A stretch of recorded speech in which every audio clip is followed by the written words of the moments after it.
Paz do Senhor, galera, tudo bem? Paz do Senhor. Vamos lá para mais uma aula, mais um bom exemplo. Muito bom, Sim. né? Isso é bom, a gente aprender com os bons exemplos. Estamos quase chegando ao fim. Quase chegando ao fim já, aula 11. Quase, aula 11. Lição de número 11, a mulher samaritana. A diferença que a água da vida faz. O texto do dia está em João, capítulo 4, versículo 42. E diziam à mulher: já não é pelo que disseste que nós cremos, porque nós mesmos o temos ouvido e sabemos que este é verdadeiramente o Cristo, o Salvador do mundo. A síntese: a samaritana, numa conversa com Jesus, teve a sede da sua alma saciada pelo Mestre. Paulinho, a lição tem 3 tópicos principais. Primeiro, no caminho para a Galileia, a água para a vida eterna. E o terceiro, este é verdadeiramente o Cristo. Texto bíblico, João, então, como já mencionado, Evangelho de João, capítulo 4, do versículo 1 ao 15. E agora a gente está observando mais uma referência aqui de posicionamento, de postura, né? Dessa mulher que vinha da Samaria. A gente sabe desse conflito, né, que existia ao longo da história. Já vou falar mais um pouquinho sobre o conflito dos samaritanos e dos judeus. Mas o que acontece é que nos versículos iniciais do texto bíblico, ele traz Jesus saindo da Judéia e indo para a Galileia. Aí eu comecei a me questionar, mas por que Jesus fez isso, né? Por que também o evangelista João ele decide fazer isso? A popularidade de Jesus ela começou a se tornar tão forte, expressiva, que ao invés de soar positivamente para o ministério dele ali, para a sua trajetória aqui na Terra, começou a surtir um efeito contrário, porque as autoridades religiosas estavam se sentindo confrontadas com tamanho milagre, com tamanho evidência que o ministério dele estava tendo. Ele estava conseguindo atrair multidões, e aí começou a causar um mal-estar em Jesus, e por causa dessa agitação que estava acontecendo lá, ele decide ir para a Galileia. E a Galileia acabou se tornando um dos palcos mais importantes do ministério de Jesus. É claro que ele voltou algumas vezes para Jerusalém para poder continuar se cumprindo o chamado de Deus, mas a Galileia teve uma parcela muito importante nessa trajetória que Jesus estava tendo. E aí Jesus então decide ir para a Galileia e também para externar a universalidade do cristianismo. Uma vez que os judeus tinham na sua consciência de que essas boas novas se limitariam para os judeus. Seriam restritas, né? Um povo seleto só e... Isso. Jesus sai da casinha agora, vai para Samaria ali e começa a mostrar para os discípulos que o evangelho tinha muito mais do que eles estavam imaginando. E aí quando ele tem esse comportamento, fica muito claro que Jesus está quebrando alguns paradigmas, né? Principalmente desse relacionamento que os judeus tinham com os samaritanos, e a gente sabe que é oriundo dos conflitos que teve lá no pós-exílio. Nós comentamos aqui no trimestre passado, acredito. Foi, tempos de crise. Isso. E fala de Daniel, né? Exato. Um povo que era caracterizado, o povo do Reino do Norte, caracterizado por adorar a Deus, mas também por ter outros deuses e permitirem outros deuses. A gente sabe que foi uma estratégia inimiga misturar o povo para perder sua característica. E os que ficaram morando ali, os israelitas que ficaram morando ali, aceitaram essa condição de adorar também outros deuses, uma vez que para eles pareceu ser cômodo.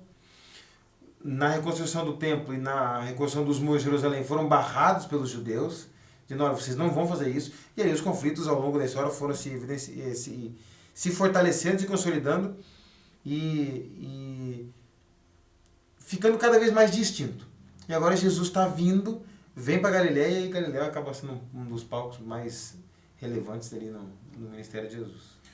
E eu queria... Até a gente comentou sobre isso, sobre quem eram os samaritanos, algumas aulas atrás. Mas como às vezes tem gente nova, né, que está acompanhando a gente, eu acho bom a gente já foi falado sobre isso, mas eu acho que é interessante a gente reafirmar isso, sabe? Para aqueles que se esqueceram por algum motivo ou por aqueles novos que estão acompanhando a gente e que estão querendo saber mais sobre esses samaritanos.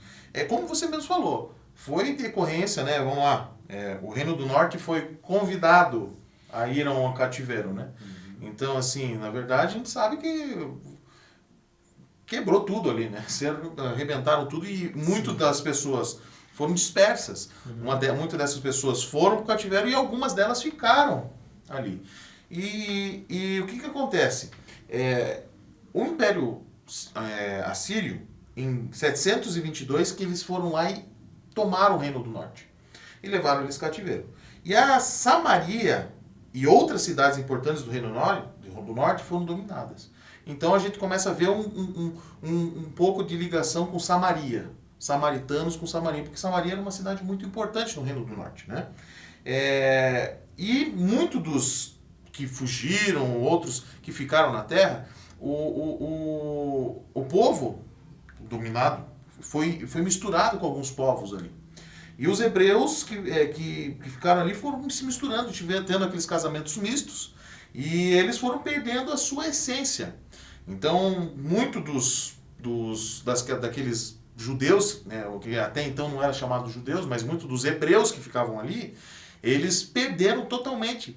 Apesar de acreditar em Deus, eles também acreditavam em Baal. Então era uma mistura ali daquela idolatria, em decorrência também dos reis, né, que foram passando no Reino do Norte. O primeiro foi Jeroboão ali, que ele permite a adoração àqueles bois, né, que ele tinha medo do povo descer até Jerusalém para adorar, e acaba ficando ali no Reino do Sul, né?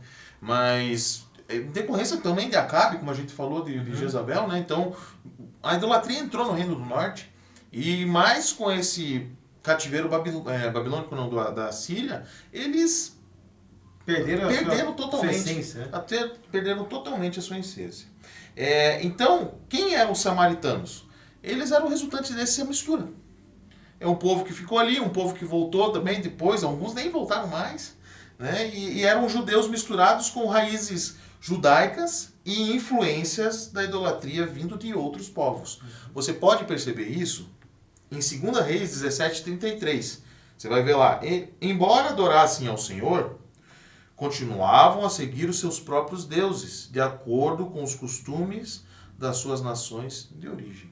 Então o que acontece? Esse casamento misto, essa mistura, tirou a característica total deles.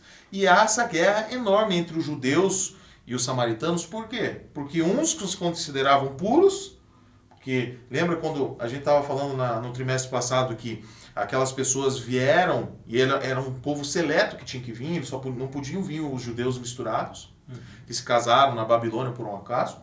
E uns se consideravam puros e outros se consideravam também, né? Mas só que nós passamos por um momento mais difícil, então a gente também é da linhagem do povo de Deus, e ficava essa briga aí até o fim do mundo, né? Fica brigando até não poder mais. Então o evangelista João, ele decide registrar essa história, né? Certamente inspirada pelo Espírito Santo. E um local que era desprezado pelos judeus, Jesus ele quebra o protocolo e ele vai a um local chamado Sicar, onde tinha um poço que Jacó dera para José. E depois de todo esse encontro com a mulher samaritana, Jesus volta para os discípulos e fala assim: olha, levantai os vossos olhos e vede que as terras já estão brancas para a ceifa.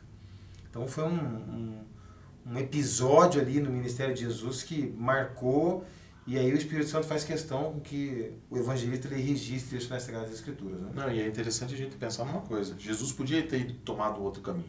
Sim. Se você for ver na revista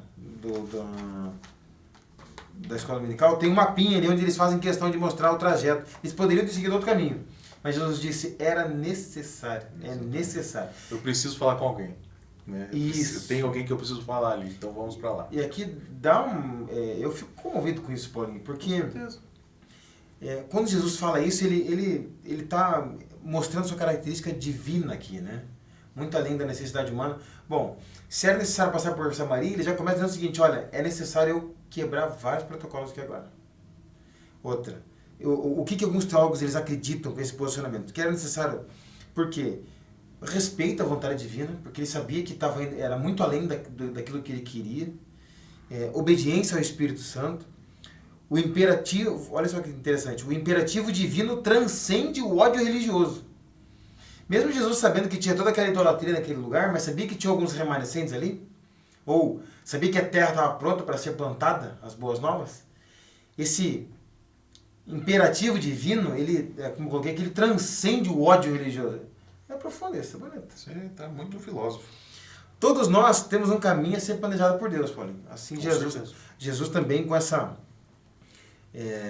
obediência ao Pai, ele sabia que ele tinha que passar por ali. Né? E não só tinha que passar por ali, como é registrado em João 4,4, que havia uma grande multidão na região dos gentios já esperando Jesus. Então você já pensou se ele não fosse? Com certeza. Ia acabar frustrando o povo. Então agora a gente está percebendo o comportamento na evolução da história. Então Jesus sai da Judéia, vai para Galileia, chega nesse posto e ele encontra uma mulher. Qual é o perfil dessa mulher? Uma mulher trabalhadora, uma mulher ciente dos costumes da época, e ela vai se destacar nessa história como um bom exemplo, primeiro porque ela, por ser trabalhadora, por ser uma mulher que conversou com Jesus, mas o que faz ela estar naquele momento, naquele horário, naquele local, um local que era a 6ª do dia, trazendo para os dias de hoje a meio-dia, carregando ali os recipientes ali pesados de água para poder alimentar os animais ou até mesmo os homens. E alguns acreditam que em virtude do horário, ela não foi por livre e espontânea vontade, porque o recomendável era final do dia, onde o sol já tinha passado, o clima já estava um pouco mais agradável, mais ameno. Ela podia estar fazendo favor, eles acreditam que ela podia estar fazendo favor para alguém. Sim. Ou para alguém importante, ou até mesmo não por si próprio. Né? Mas é tudo suposição. Ou até mesmo atendendo alguns clientes da época, a gente não sabe. O fato é que ela vai neste momento, e aí Jesus, sabendo desse encontro, que saberia, ele estava lá no lugar certo, na hora certa, no momento certo, e a gente não precisa marcar reunião com ele. Não, e sabe o que é interessante? Ele sempre vai estar ali. O ponto interessante é que Jesus, quando fala com ela fica surpresa. Sim. Fala assim, não, peraí. É o quê? É o quê? Exatamente. Um judeu, você é judeu, então, e ela sabia desse histórico de lutas, né, de brigas e de discussões entre os samaritanos e os judeus. E o interessante que Lucas, a gente indo para um outro evangelho, Lucas ele faz uma menção muito interessante. Veja só, lembra da parábola que Jesus vai falar para aquele perito da lei, que ele fala do bom samaritano? Jesus conta uma historinha, né, e ele começa contando, falando que uma pessoa vai lá, está passando por um caminho, ele é assaltado, batem nele, né, ele apanha e muito ferido, fica no meio do caminho. O que acontece? Passa o sacerdote. Não faz nada. Veja, Jesus está contando isso para um perito da lei que estava tentando pegar Jesus de algum jeito. Depois passa um levita e da mesma forma não faz nada. Depois passa o quê? O bom samaritano, que vai lá, pega a pessoa, trata das feridas, exatamente, e leva a pessoa, paga, fala, depois se precisar de mais alguma coisa, me fala que eu venho aqui e pago. Daí Jesus, em Lucas 10, o 36 e o 37. Eu quero que vocês, se você tiver um tempo, eu vou ler aqui com vocês, mas marque depois na Bíblia de vocês. Olha o que esse perito da lei fala. Qual desses três, Jesus falando, qual desses três você acha que foi o próximo homem que caiu nas mãos dos assaltantes? Daí ele perguntou, daí ele falando, em vez de ele usar a palavra o samaritano, ele usa a palavra aquele que teve misericórdia dele. Então ele não quer nem se referir a samaritano. Sim. Então Jesus ele utiliza isso de uma maneira muito cirúrgica, para saber aquela parte, assim, aquele desprezo que aquela pessoa sentia pelo samaritano. Então esse perito da lei, ele não quer nem se referir aos samaritanos. É aquele que teve misericórdia dele. E quando Jesus começa a falar com essa mulher, ela fica chocada. Porque, bom, talvez pelo linguajar, pela forma, pelo sotaque, né? E se não me falha a memória, alguns teólogos acreditam que os samaritanos usavam roupas azuis e os judeus roupas brancas ali, com algumas referências. Sim, pode ser. E aí, essa mulher fala assim, como tu, né, João 4:9, Como tu sendo judeu me pede de beber a mim, que sou uma mulher samaritana? E aí o evangelista faz uma consideração, né? Porque os judeus não se comunicavam com os samaritanos. E aí quando Jesus começa a falar da água viva, ali um poço que tinha água parada, ele começa não ele começa a trazer uma novidade para aquela mulher, porque o monte onde ele estava era o Monte Gerizim, se não me falha a memória, um monte importante, de destaque religioso, de rituais religiosos, chamar assim, né, de culto e tal. E aí Jesus está nesse monte mostrando que tinha algo mais importante naquele momento, que estava para aquela mulher. E aí quando ele começa a falar da água viva, agora surge, ao longo da história, os teólogos estudantes, eles acreditam que surgem algumas interpretações para isso. Quando Jesus está falando da água da vida, ele quer dizer o seguinte: olha, eu estou trazendo um novo tipo de batismo, estou trazendo uma nova doutrina agora, com base nas boas novas, né, no Evangelho. Ele vem mostrando a justificação, que agora era gratuita. Ele vem evidenciando a fé, ele vem evidenciando o Espírito Santo, uma vez que ele é o agente que transmite a água viva, né, o Espírito Santo. Ele vem transmitindo a verdade. Ele diz lá em João 4,14: mas aquele que beber da água que eu lhe der nunca terá sede, porque a água que eu lhe der se fará nele uma fonte de água e jorrar para a vida eterna. Então olha, ele vem mostrando, ele vem trazendo novidade. E aquela mulher, cada vez que ela pergunta e que Jesus vai respondendo, Jesus vai instigando a sede dela por um pouco mais. E é um dos pontos que eu botei aqui para a gente falar. Era exatamente isso. Primeiro, vamos lá. Jesus quebra vários paradigmas, como você falou. O primeiro deles é falando com um samaritano. Os judeus, como a gente sabe, não queriam falar. E segundo, falando com uma mulher. Tanto que os discípulos ficam surpresos quando chegam, depois que eles vão no mercado, não lembro qual que é a ocupação que eles estavam fazendo. Eles ficam surpresos. Eles foram comprar, foram fazer compra. Compra, alguma coisa assim. Isso, versículo... Tá aqui algum versículo. Tá, enfim, não importa o que eles vão fazer, mas eles ficam surpresos. Eles falam: meu Deus do céu, meu Deus do céu, Senhor Jesus, o que você está fazendo, né? João 4,8: porque os seus discípulos te viram à cidade comprar comida. Então, tá justificado. E eles ficam surpresos quando eles chegam e veem Jesus conversando. Então ele vai começando quebrando todos os paradigmas possíveis. E Jesus, ele procura evangelizar essa samaritana à medida que ele vem respondendo as perguntas que ela faz. Jesus, ele dá muita atenção a ela. E ela fica surpresa com isso. Porque nós sabemos que naquela época as mulheres não podiam fazer parte das rodas de conversa, e muito menos... né, samaritano com judeu. Samaritano com judeu. Então ela fica surpresa com aquele homem dando uma atenção a ela e respondendo algumas perguntas que ela tinha dentro dela. Então Jesus vai aos poucos mostrando a sua salvação a ela e mostrando um vazio que ela sentia dentro, que só podia ser ocupado por Jesus. E um ponto que eu gostaria de destacar aqui é que ela respondeu à altura os argumentos de Jesus. Ela não era uma menina boba. Ela era inteligente, porque ela teve um debate profundo. Tanto que muitas das pessoas leem essa passagem e não entendem. Não conseguem entender o contexto de tudo aquilo. Então, eu fiquei feliz assim, de ver Jesus. E eu depois, quando eu comecei a estudar e ver essa revista da Samaritana, eu lembrei que Jesus trata as mulheres com muito amor e respeito em toda a Bíblia. A gente pode falar da mulher samaritana, que estamos falando hoje. Sim. A gente pode falar de Maria e Marta, né, que ele traz elas para a roda de conversa. A gente pode falar daquela prostituta que ele fala de jogar a pedra. Ele traz a salvação para aquela mulher. Então, assim, é um verdadeiro exemplo que todos os homens hoje deviam ter com Jesus. Porque Jesus, na época que ele estava, na cultura que ele estava inserido, ele era fora da curva. Ele não tratava as mulheres como aqueles homens tratavam as mulheres. Ele tratava com respeito, com muito amor, e elevou a mulher no patamar que ela merece. Que ela era tratada como um objeto. E a gente sabe que isso não é verdade. Se a gente fosse naquela época, hoje tem mulher que prega mais, olha, 10 vezes melhor que um homem. Por quê? Não muda nada. Ele elevou a moral da mulher. Então isso que eu fiquei muito, muito legal de ver essa evolução através da Bíblia e também na medida que eu estava vendo isso aqui. E... vai. Não, eu já ia pode continuar. Tá, só para daí a gente já entra no último tópico.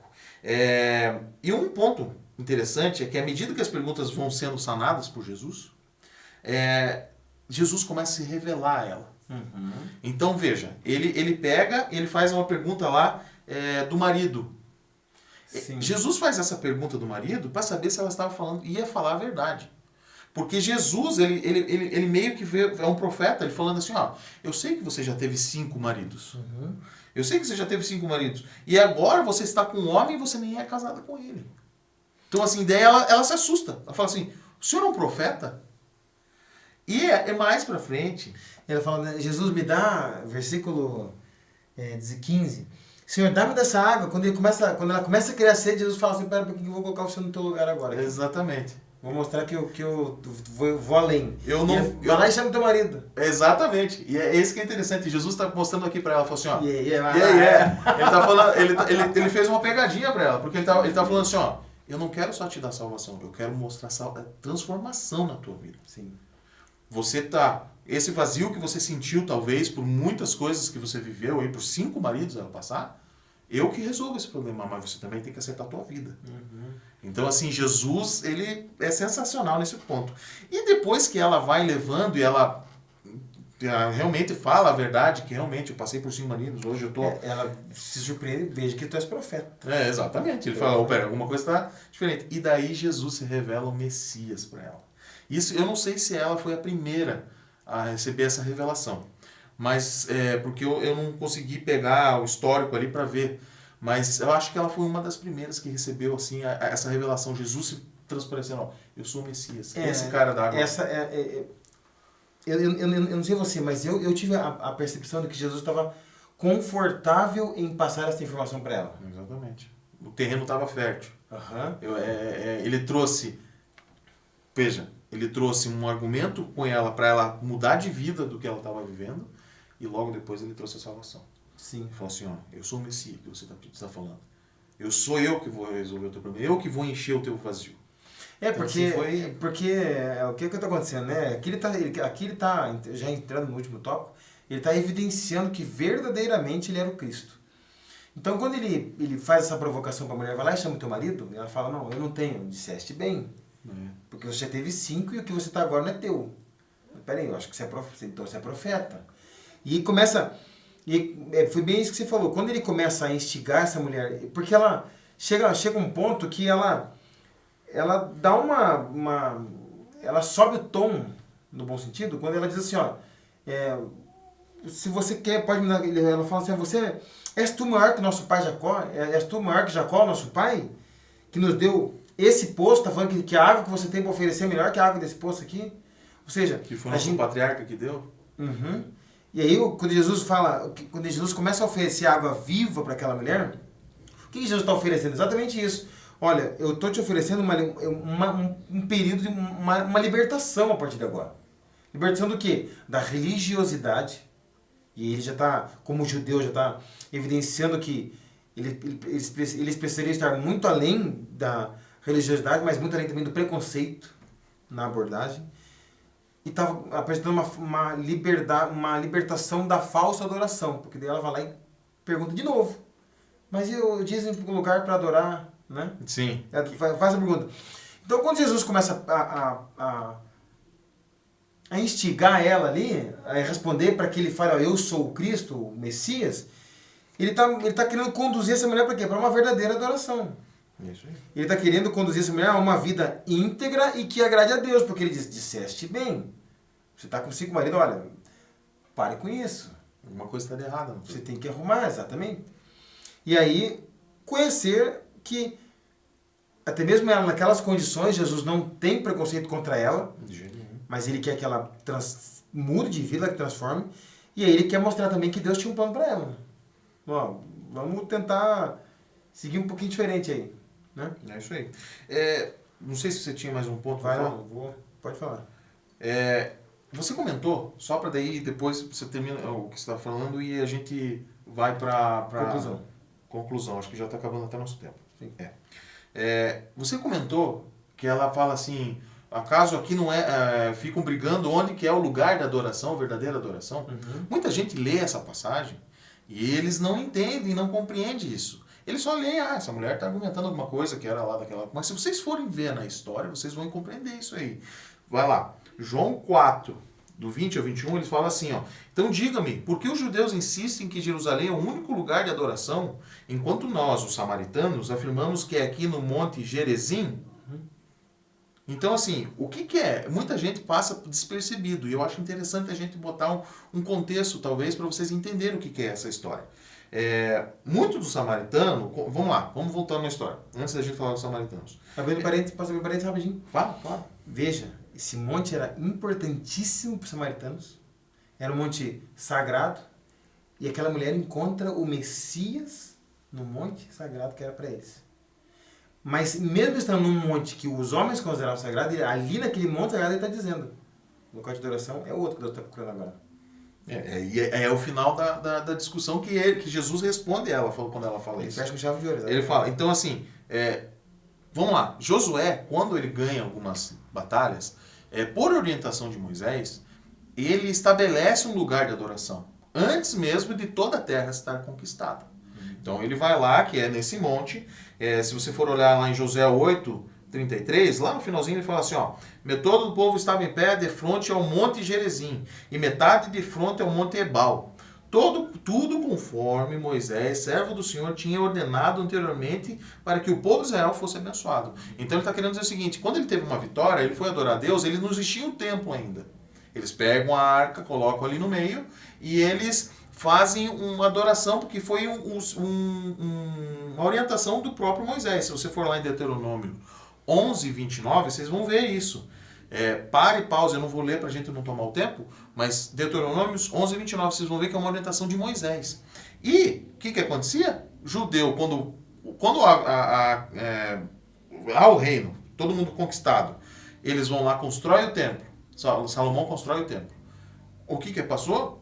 Saiu de lá, desse monte e passou para Jerusalém. Quando há a racha, há o cisma, o que acontece? O reino do norte fica sem templo. Daí os samaritanos começam a falar o quê? Não, peraí, o primeiro lugar da adoração foi no monte que está dentro da nossa terra.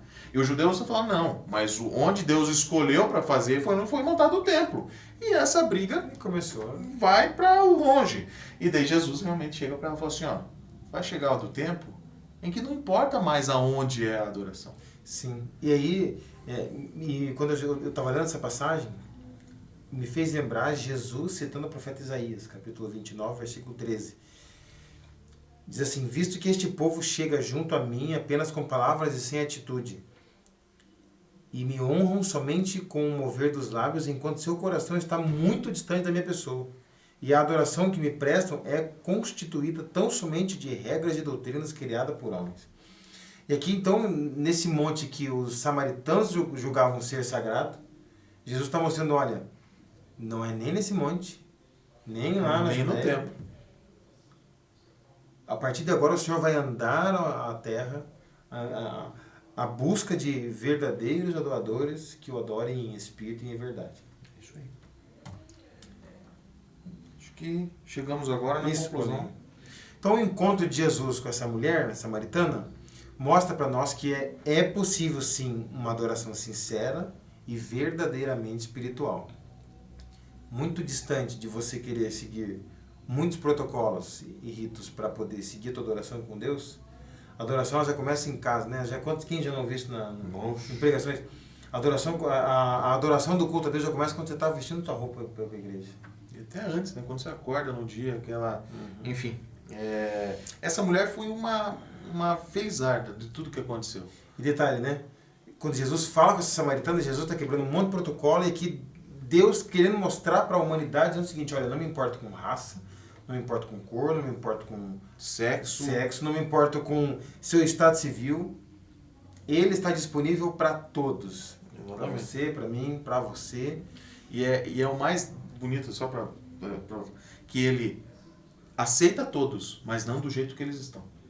Porque ele pega a mulher samaritana, revela o pecado dela e fala assim, você tem que mudar isso aqui. Então ele traz a salvação, a salvação é disponível a todos, mas ele nunca aceita do jeito que você está. Você sempre tem uma coisa para você mudar.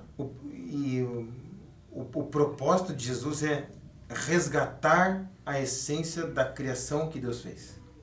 para sermos corretos, para sermos perfeitos, assim como Deus disse para Abraão lá em Gênesis, anda na minha presença e ser perfeito. Jesus ele vem agora de uma forma diferente, para mostrar que sim, é possível para todo aquele que crê. Nós vamos perceber isso na lição de número 13, quando a gente vê a acessibilidade para Deus registrada ali em Atos. Deus abençoe, muito obrigado por essa oportunidade que você nos dá de participar dessa aula. Eu tenho certeza que assim como nós fomos abençoados por Deus, por estudarmos, você também será abençoado cada vez mais. Deus abençoe vocês e precisando, só falar com a gente, né? Sim. Deus abençoe. Paz do Senhor.